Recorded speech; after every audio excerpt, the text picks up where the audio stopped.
Few indeed are the persons who fully comprehend the great part the postage stamp plays in our daily lives. In addition to being the major instrumentality of the United States Postal Service, to go a step farther, it may be rightfully termed the trademark of civilization. Little does the ordinary user of the mails realize the everyday drama that is unfolded by the postage stamp in the fulfillment of its service to the patron of the postal service.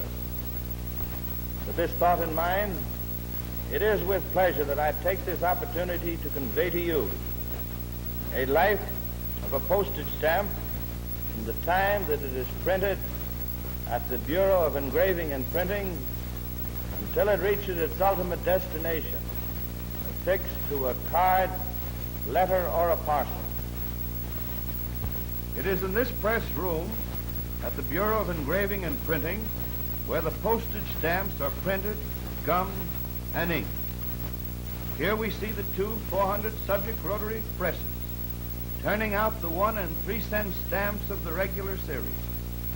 Each of these two printing presses has a maximum production capacity of 3 million stamps a day, printed and gummed. Close-up of one of the presses showing the stamps rolling off in blocks of 400. Next comes the inking of the stamps, which follows immediately after the printing and gumming process.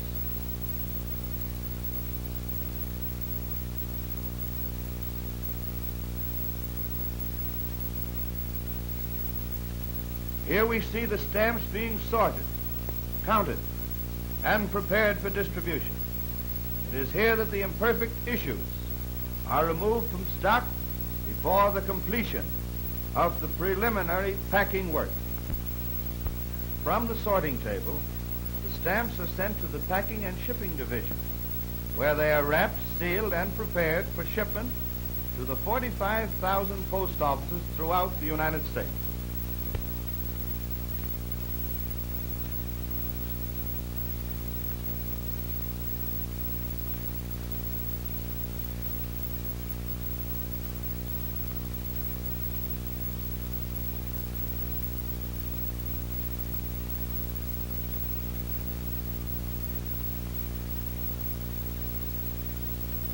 Sale of the postage stamp through the post office stamp window. Stamp sales of this kind during the last fiscal year totaled more than $400 million. Here we see the stamp being affixed to the envelope and its deposit in the mail slot. Next come the canceling machines, to the rear of which may be seen the pickup table, from which the mail is sent along on a belt arrangement to the stacker, and from the stacker into the canceling machine where it is postmarked. A close-up of a canceling machine in operation. This particular canceling machine has a capacity of 600 letters per minute. The shipment of the bundle mail pouches from the post office to the railroad or airmail terminal, as the case may be. The truck shown here is one of the 8,200 government-owned trucks now being operated by the Post Office Department's Motor Vehicle Service.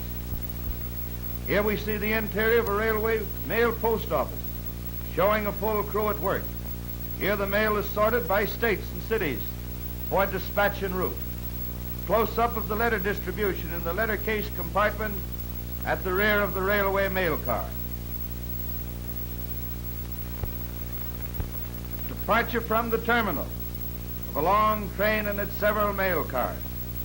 When under full power, these mail trains travel at between 60 and 70 miles per hour. With the advent of the streamlined train, this speed will be increased to from 80 to 100 miles per hour.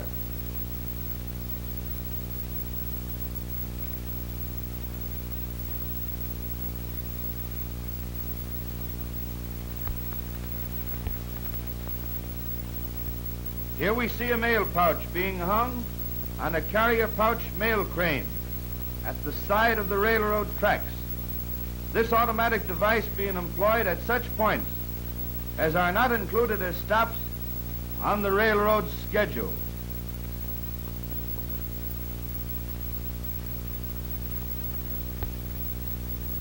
A mail train speeding at 60 miles per hour, about to pick up the mail pouch from the catcher pouch crane.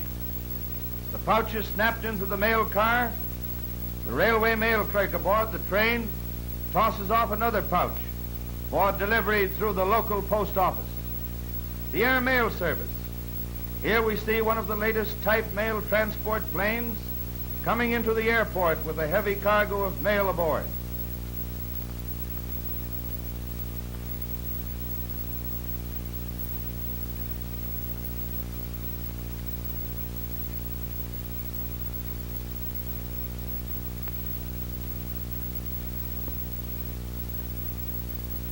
Swinging into position, the first thought of the pilot and the airport attendants is the quick dispatch of the mail.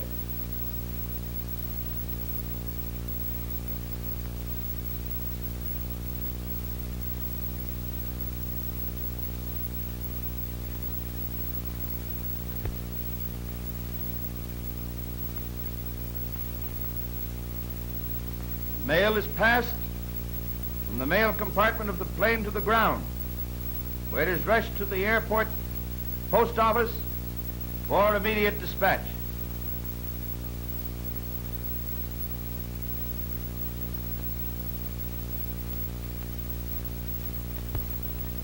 This completed, the outgoing mail is hauled to the plane and placed aboard.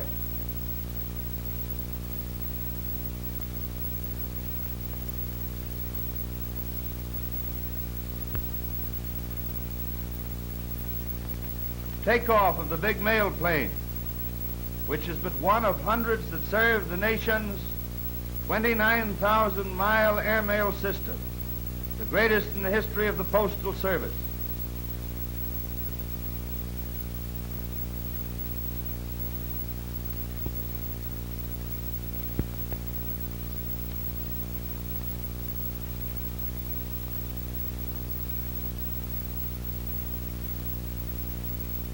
After arrival at the post office of destination, the mail is placed in the sorting room racks where the primary distribution takes place. Here the mail is prepared for local delivery.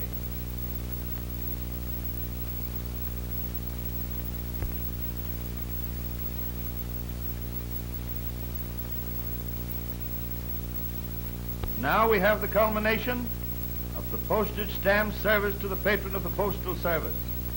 The actual delivery of the mail to the householder.